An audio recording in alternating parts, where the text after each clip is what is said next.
Salve a todas e a todos, como sempre faço, toda terça-feira eu trato de algum tema vinculado à educação. E essa semana vou falar sobre o parecer número 14 de 2022 do Conselho Pleno do Conselho Nacional de Educação, que está tratando sobre um projeto também de resolução visando as diretrizes nacionais gerais para o desenvolvimento do processo híbrido de ensino-aprendizagem para a educação superior. É importante registrar que, inicialmente, esse projeto de resolução, bem como o parecer, ele tratava de todos os níveis de educação. Mas, diante de tantas propostas que foram apresentadas, modificativas, de aprimoramento, num setor muito mais sensível, que é da educação básica e outros níveis de educação, concluiu-se que deveria o parecer, nesse primeiro momento, e o projeto de resolução, se restringir à atividade da educação superior.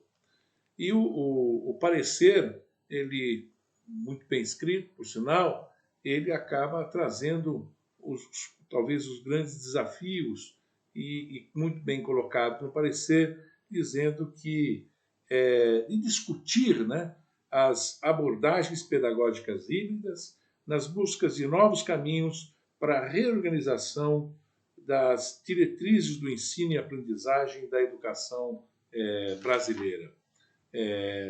Discutivelmente que veio até um pouco tarde essa discussão, considerando, obviamente, que a educação já teria que passar por uma abordagem diferente, né? E, infelizmente, isso foi sempre com uma grande restrição de discutir os formatos diferenciados, que não sejam os tradicionais, e para falar somente de modalidade, e esquecendo da temática que é importante, que traz o parecer, que é de metodologia. O parecer não veio nem a resolução para discutir modalidade, mas sim metodologia. E isso veio, evidentemente, acontecer agora com a pandemia e diante de fluxos muito identificados, né, entre a realidade de escolas públicas e escolas privadas, em questão da falta de conectividade de escolas, isso foi um grande problema, né? A falta de interatividade, de professores capacitados, né? De introduções de projetos inovadores, possibilitando uma conexão mais ativa. Isso se verificou, e a defasagem que isso acabou ocorrendo com essas instituições, né? A própria União Europeia, em face disso, ela acabou por criar até 2030, né, a denominada era digital, efetivamente, né?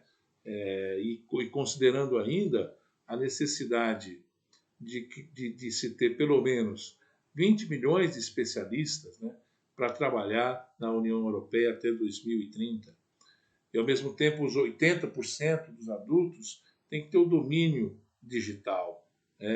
Então, sem dúvida alguma, passa-se por uma revolução muito grande de educação com tudo isso, né?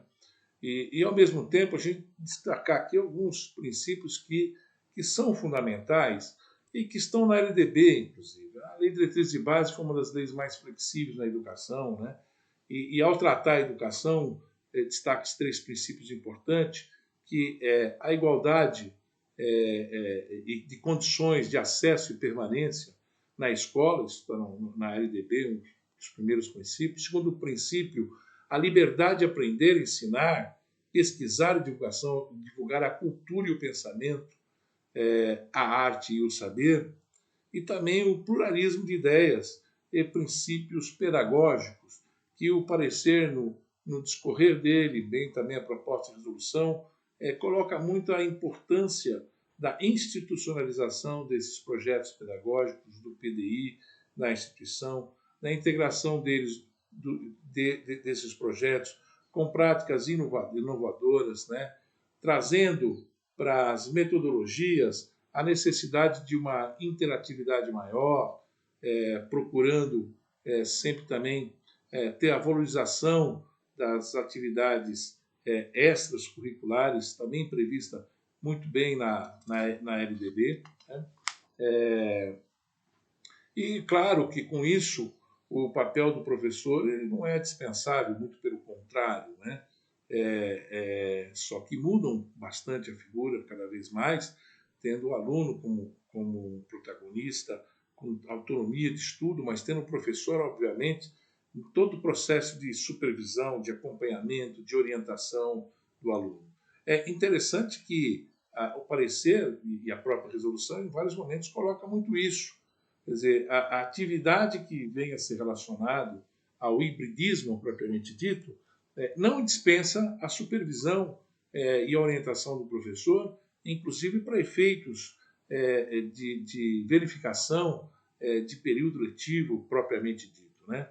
E, ao mesmo tempo, deixa muito claro que o ensino híbrido ele não se confunde com o IAD, que são coisas absolutamente diferentes, né? Isso, para se aprofundar, dá para entender muito bem, principalmente com o parecer do CNE 2 de 2021, que tratou da reorganização de todo o calendário das escolas, né? Foi extremamente importante essa orientação, porque era um momento que só podia ter o virtual, que também não era presencial, porque não poderia ter presencialidade. Num certo momento, se tornou obrigatório a presencialidade para os cursos, principalmente na área de saúde, né? Que também não se confunde com a portaria 2117 e também que não se confunde com o próprio presencial, né? O que o parecer coloca, que o ensino híbrido de ensino a aprendizagem feito de forma imediata, preferencialmente por tecnologias e comunicação, né? Os denominados TICs, né? Que também, preferencialmente, como diz a própria lei, pode ter outros mecanismos também necessários de interiorização, né? De integração e interação do aluno, escola, professor, né? Ou seja, a abordagem de tecnologia ela é muito grande, né? E, sem dúvida alguma, vai fazer cada vez mais parte, a própria aí, o 5G veio para fazer uma revolução, uma revolução sobre isso, né? E para isso tem que estar organizado no projeto pedagógico da instituição, no PDI, com a sua divulgação com todos os seus atores, né? Ordenando no seu currículo todas as metodologias voltadas exatamente para um processo híbrido, que, como disse, não se confunde nem com presencial nem com a distância, porque é uma metodologia e, por tal razão, cada vez mais o processo de capacitação de professor é indiscutível, né? É importantíssimo pela maneira como ocorre dia a dia de um projeto com metodologia híbrida, né?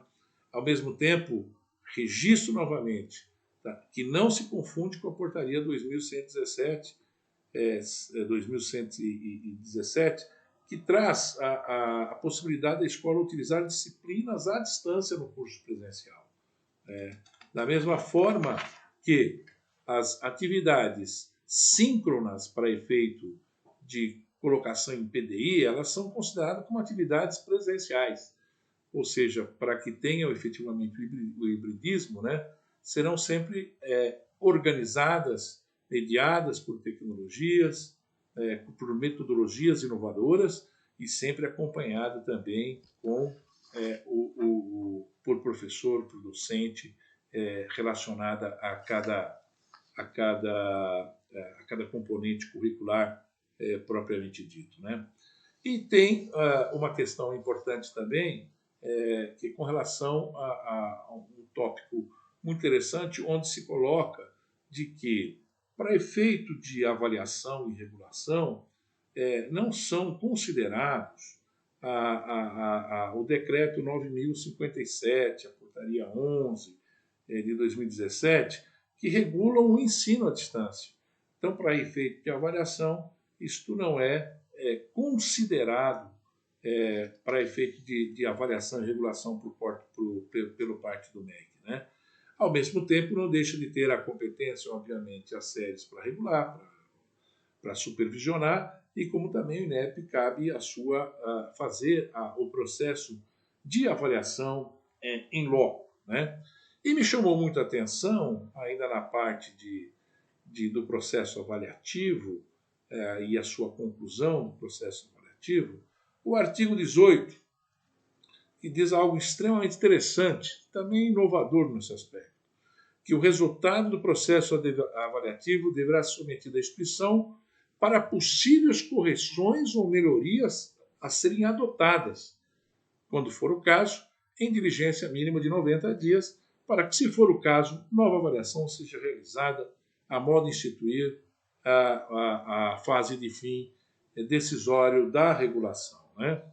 Aí, encerrada essa etapa, será encaminhado então o relatório do INEP às séries, que adotará as providências regulatórias. Se a gente registrar, em 1996, com a LDB, com a instituição da avaliação em loco, que naquela época era feita pelo INEP, era para a CESU, depois foi se modificando e tudo mais, mas um fator ocorria que era extremamente interessante. As escolas tinham oportunidade de fazer as suas correções. Não ia diretamente para uma pena capital, ou seja, pena capital que eu digo é não autorizar, ou não reconhecer, ou não recredenciar, etc. Se dava oportunidade para as escolas, eventualmente, fazer as correções que eram necessárias, e isso, ao que se vê aqui, é uma possibilidade que se cria novamente, o que é importante, né? E às vezes, infelizmente, o próprio avaliador não conseguiu enxergar determinada situação e tem que fazer uma impugnação de relatório que se demora, etc. e tal. Então, é uma novidade extremamente interessante. É sempre bom registrar de que o processo de parecer de proposta de resolução do Conselho, ele é submetido ao Ministro da Educação, que poderá homologar. Bom, primeiro, poderá ficar um bom tempo com ele, que muitas vezes acontece, até de anos, como já aconteceu. Poderá homologar e poderá devolver para alterações, um processo dialógico que se faz MEC e o próprio Conselho Nacional de Educação.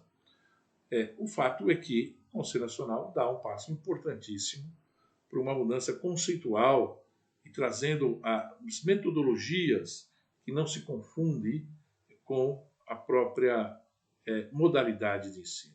Então é um grande avanço, indiscutivelmente, e esperamos que esse processo, ainda que se tenha melhoria, que pode ter, nada é infalível do seu ponto de vista, mas que esses avanços eles prossigam e ocorram efetivamente, ainda que com algumas correções que possam vir, mas com a efetiva homologação desse parecer.